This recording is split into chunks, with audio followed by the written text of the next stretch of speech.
Oke, assalamualaikum teman-teman. Selamat pagi. Waalaikumsalam. Salam, selamat pagi semua.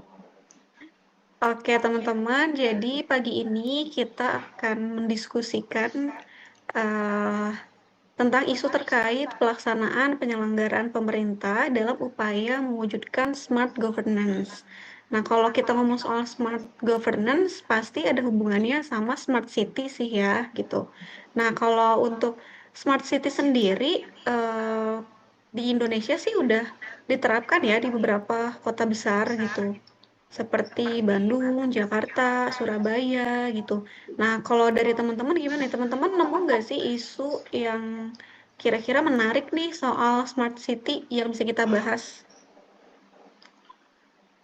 Kalau isu smart city sebenarnya menurut saya pribadi sih memang kemungkinan ya di kota-kota besar ya mungkin udah menerapkan smart city.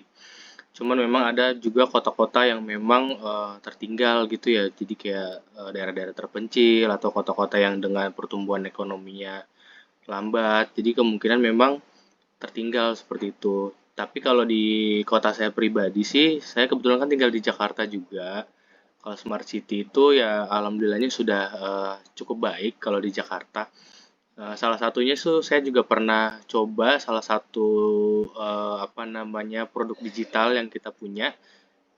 Itu namanya aplikasi Jaki juga ya. Jadi saya pernah dulu karena mungkin Jakarta itu cukup di apa namanya cukup dilihat oleh kota-kota lain. Jadi mungkin dan juga karena daerah ibu kota ya. Jadi untuk penerapan tindak lanjutnya itu sangat cepat. Jadi saya pernah kirimkan aduan berupa jalan rusak, seperti jalan aspal yang bolong atau gimana, itu bisa langsung ditindaklanjuti dan bisa dipantau juga gitu. Dan itu selesai dalam waktu 2 sampai 3 hari, nggak sampai seminggu lah gitu. Kalau dari saya sih seperti itu saya cobanya. Terus juga kalau nggak salah kalau Smart City itu ada contoh juga kayak kita bisa punya IKTP digital kalau nggak salah saya pernah dengar juga tuh. Itu kalau nggak salah nama aplikasinya apa gitu. Jadi kita bisa masukin KTP dan KK di situ gitu. Bisa ngeliat data kita. Jadi nggak perlu lagi nih kalau kita mau apa namanya urusan dengan berhubungan dengan dokumen KTP perlu harus bawa fisiknya gitu. Jadi bisa ditunjukin melalui aplikasi tersebut. Tuh, kalau teman-teman yang lain gimana? Kalau saya menilai smart city ini kenapa masih banyak kota-kota yang belum menerapkannya, mungkin ada kendala-kendala yang cukup besar kali ya. Mungkin infrastruktur teknologinya masih terbatas, apalagi mungkin ada akses internet yang belum merata. Terus SDM ASN atau masyarakat sekitarnya, masyarakat di wilayah itu belum siap. Contoh di asal tempat tinggal saya, salah satu kota besar juga, ada udah ada aplikasinya, tapi penerapannya kayaknya belum berjalan gitu. Mungkin minimnya pengetahuan juga dari masyarakat atau sosialisasi dari pemerintah daerahnya. Mungkin itu yang pendapat saya kenapa masih banyak kota-kota lain yang belum bisa menerapkan smart city ini. Kecuali yang disebut sama Teh Citra tadi ya kayak Jakarta, Surabaya, Bandung mungkin karena masyarakatnya sama pemerintah daerahnya untuk pemberitahuannya atau ininya lebih giat sih karena memang bisa jadi kota percontohan. Oh iya, saya mau tanya kira-kira ini kan kalau lihat dari perspektif manajemen ASN dalam konteks smart city di sini yang saya baca, peran strategisnya itu sebenarnya kan kita itu sebagai ASN itu harus mampu mengelola kebijakan program pelayanan publik berbasis data dan teknologi. Cuman kan mungkin ada beberapa nggak hanya ASN aja atau tapi juga masyarakat banyak itu kan mereka banyak yang nggak paham gitu dengan aplikasi-aplikasi keluaran pemerintah, keluaran dari milik provinsi, kota atau kabupaten. Menurut teman-teman, kita tuh sebagai ASN harus gimana sih supaya kita semua tuh, khususnya ASN ya, sebenarnya kan dimulainya dari kita dulu, baru kita bisa mensosialisasikan ke masyarakat. Tapi menurut teman-teman tuh harus gimana sih kira-kira? Kalau aku ya, ini dari dinasku, jadi beberapa bulan terakhir ini lagi mengembangkan kayak aplikasi gitu untuk pelayanan masyarakat, yang mana kita tuh bisa bertanya langsung dari WhatsApp AI gitu, nama aplikasinya Kabayanku. Jadi untuk masyarakat atau pelaku-pelaku UMKM, itu mereka bisa langsung chat aja sama si Kabayanku ini untuk bertanya apapun tentang koperasi dan juga UMKM. Nah, tadi kan disinggung ya kayak gimana sih biar masyarakat ini mengetahui untuk program aplikasi itu. Jadi kalau dari kita, jadi kayak bikin tutorial gitu akan teteh, yang mana itu ada voice over dan juga dijelaskan dari awal sampai akhir. Nah, apa yang bisa kita lakuin? Kita harus giat untuk share dari medsos kita masing-masing seperti itu ya. Karena kan memang saat ini semua sudah banyak yang hampir semua menggunakan medsos seperti itu. Jadi mungkin bisa dimulai dari situ gitu. Oke, oke. Kalau di tempat Teh Citra gimana Teh? Itu ada kira-kira ada produk keluaran pemerintah juga atau seperti apa? Iya, oke. Sebetulnya yang tadi Teh Andin bicarakan itu betul ya. Jadi kebetulan saya juga sebagai humas di Subjabar. Jadi di Disub juga punya beberapa aplikasi gitu, beberapa program juga yang memudahkan masyarakat, terutama dalam pengguna transportasi gitu.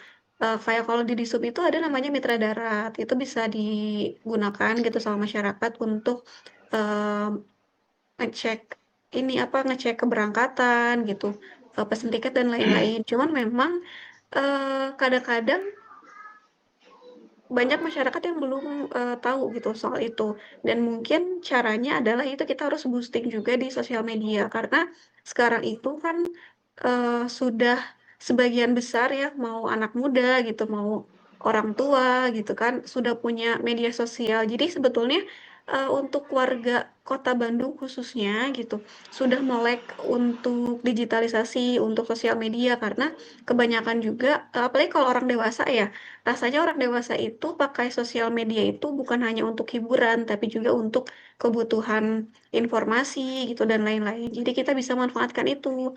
Kemudian untuk layanan digital lainnya, eh, itu kita juga di Pemprov Jabar itu punya beberapa aplikasi untuk pengaduan. Kalau tadi kan Teh Adin berkaitan dengan UMKM ya. Nah, kalau di Pemprov Jabar juga ada beberapa eh, aplikasi yang bisa digunakan oleh warga Jabar untuk memberikan laporan untuk atau aduan gitu kepada sebetulnya OPD-nya atau dinasnya itu bebas, jadi tidak kalau untuk dispan lapor dan disapa warga itu warga bebas misalkan mau pengaduan kayak tadi ya Kang Yazid mau ngadu soal jalan mangga nanti akan dikurasi atau di share kembali oleh admin aplikasinya kepada dinas Hmm, terkait gitu. Nah, cuman memang untuk aplikasi laporan ini pun atau aplikasi aduan ini pun terkadang kita banyak hambatannya gitu. Kadang-kadang servernya sedang tidak baik secara teknis gitu. Terus kadang-kadang juga eh apa ya? Terkadang itu kita terkendala untuk berkomunikasi secara langsung dengan pelapor dari aplikasi tersebut. Makanya kalau di Disub Jabar itu kalau dibandingkan antar aduan yang masuk dari aplikasi Span Lapor Sapa Warga dengan hotline WhatsApp hotline di Subjabar itu kebanyakan sekarang masuknya lewat hotline di Subjabar dan memang itu sangat membantu kita untuk dapat berkomunikasi langsung dengan pelapornya seperti itu. hmm, oke. Berarti memang sebenarnya nih konsep smart city ini cocok juga dengan konsep smart ASN ya Teh. Dimana kalau di sini saya baca dalam konsep smart ASN itu kita sebagai ASN itu harus berintegritas juga. Jadi apa namanya? Kemudian juga harus menguasai IT juga gitu. Jadi sebelum mungkin bisa kita terapkan ke masyarakat, kita juga sebagai ASN juga harus bisa mempelajari dulu, lebih tahu lebih dulu gitu sebelum bisa kita sosialisasikan sebelum digunakan ke masyarakat gitu ya Teh. Terus di sini juga apa namanya dalam konteks smart ASN juga di sini untuk transformasi digital ASN di sini kan dituliskan menguasai literasi digital. Jadi memang seperti yang tadi saya bilang kalau memang kita sebagai ASN itu sebenarnya sudah sangat wajib gitu kita harus bersikap adaptif terhadap perubahan gitu karena nggak selalu aduan masyarakat itu datangnya secara langsung gitu karena kita juga nggak bisa apa namanya terus memantau tanpa bantuan adanya teknologi seperti itu. Jadi dengan kita beradaptasi dengan lingkungan dengan teknologi yang ada sehingga kita bisa lebih memudahkan kita untuk menangkap semua masukan, kritik dan saran dari masyarakat sehingga apa namanya aduan-aduan yang ada bisa kita tindak lanjuti gitu. Terus kemudian kalau menurut rekan-rekan itu apa namanya untuk smart city sendiri kan kalau di Jawa Barat tadi mungkin memang masih memiliki kekurangan ya Teh. Mungkin kira-kira apa sih yang perlu diperbaiki Teh kalau dari Jawa Barat Teh? Kalau menurut Teteh pribadi sebagai mungkin pengguna bisa atau sebagai pemilik juga sebenarnya gitu dari aplikasi tersebut. Kira-kira apa yang bisa ditingkatkan gitu Teh dari aplikasinya?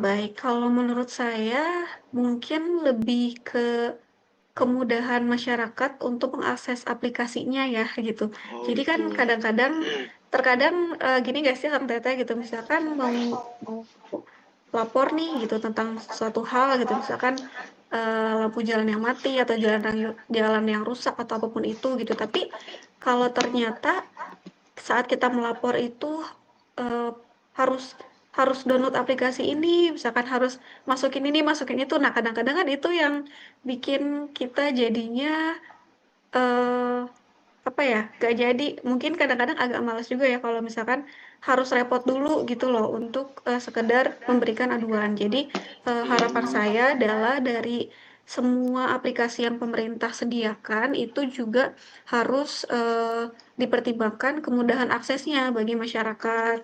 Dan lagi tolong kalau boleh kita juga diberikan akses yang mudah juga untuk berkomunikasi langsung dengan pelapornya karena kan terkadang juga admin keliru dalam memberikan laporan yang bukan kewenangan kita karena takutnya Oke. gitu kan kalau masyarakat tidak semua tahu ya bahwa kewenangannya ada di dinas ini, ada di kota ini, ada di pusat gitu. Nah, itu jadi kalau boleh gitu, kita juga diberikan akses untuk berkomunikasi secara langsung, secara cepat dengan pelapornya gitu. Oke. Kalau dari aplikasi yang tadi Teh Andini share tuh terkait UMKM ya tadi kalau nggak salah.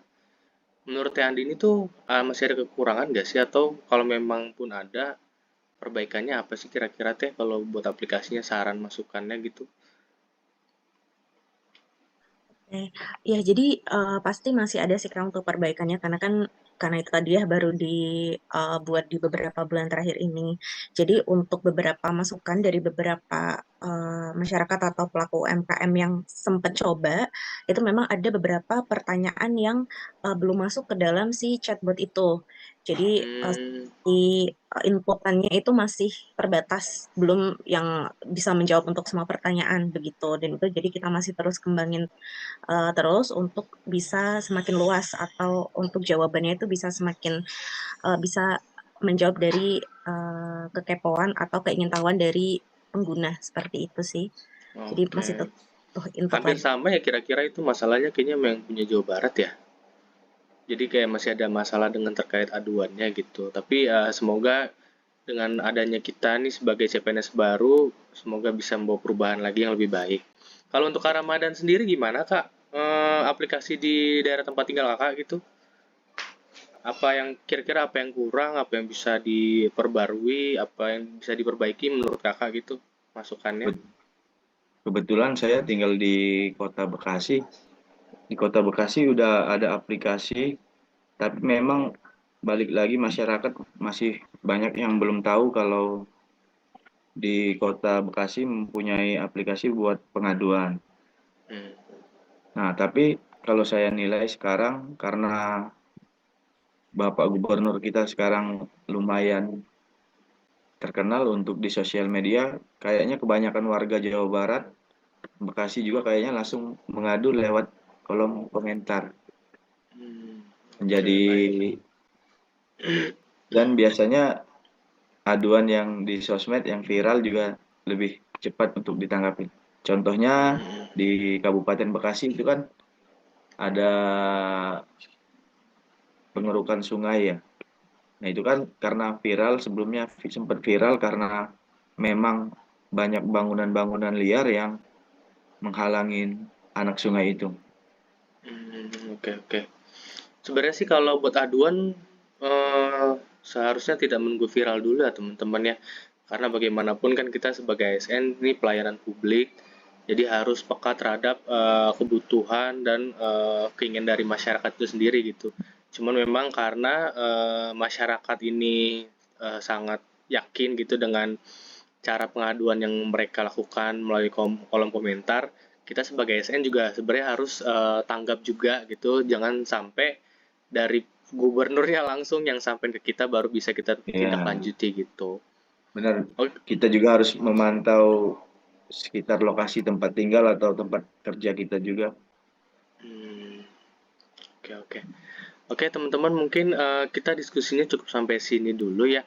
Ini paling saya izin kasih kesimpulan ya teman-teman ya. Mungkin kalau dari Smart City sendiri, sebenarnya itu Smart City itu tidak bisa berjalan teman-teman tanpa ASN yang cerdas, adaptif dan profesional. Jadi perspektif manajemen ASN sendiri itu memastikan sistem pengelolaannya tepat, sementara Smart ASN juga memastikan individunya berkualitas seperti itu. Jadi Smart City dan manajemen ASN ini keduanya menjadikan birokrasi sebagai motor utama keberhasilan dari implementasi Smart City itu sendiri, seperti itu. Dari yang lain mungkin ada tambahan teman-teman? Iya, izin Kang.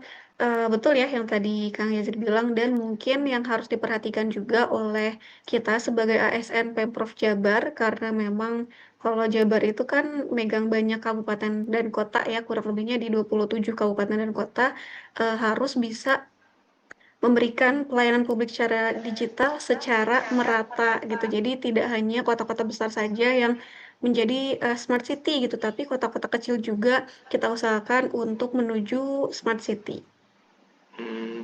Kalau yang dari yang lain, Kak Ramadan, yang ini ada kira-kira kalimat penutupnya Teh, Kang? Berarti dengan kita pembelajaran hari ini manajemen ASN dan Smart ASN harus menghasilkan aparatur yang profesional, responsif terhadap perkembangan teknologi, serta mampu memberi pelayanan publik yang cepat, efisien, dan humanis. Oke. Teh Andini, adakah kalimat penutupnya Teh?